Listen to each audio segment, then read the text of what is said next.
ఆదివారం ఆరాధనకు వచ్చినంత జనము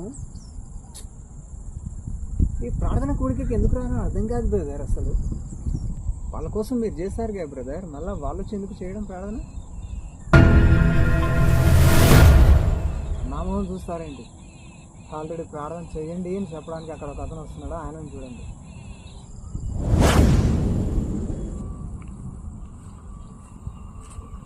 praise Lord brother, praise Lord brother.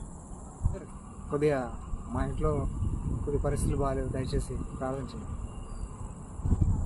Okay brother, okay, మంచిది, చేస్తాం, ప్రార్థన చేస్తాం బ్రదర్, మంచిది. Thank you brother, thank you. ఎందుకు కాదా వాళ్ళు సంఘానికి రాకుండా ఉండడానికి కారణం?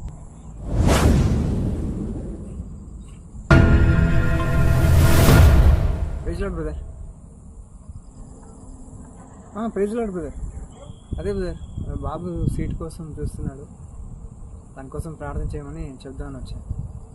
సరే బ్రదర్, మంచిది, ప్రార్థన చేస్తాం తప్పకుండా. ఓకే బ్రదర్, మంచిది. ఇలా వాళ్ళు వచ్చి ప్రార్థన చేయండి బ్రదర్ అని చెప్పడం, మీరు చేస్తాం బ్రదర్ అని చెప్పడం.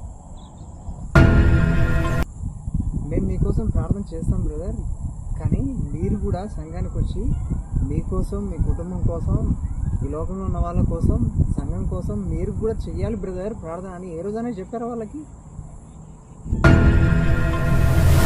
నిజమే బ్రదర్. బ్రదర్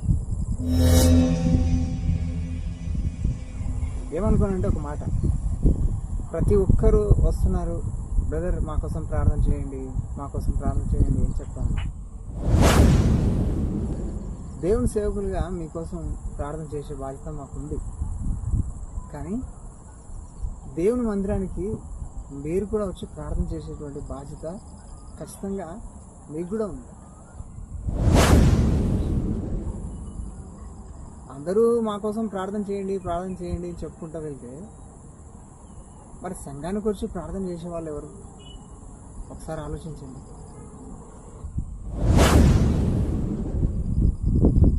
నిజమే బ్రదర్.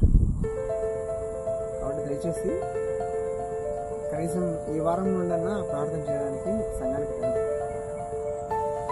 ఇక్కడ నుండి ప్రార్థనకు తప్పకుండా వస్తుంది.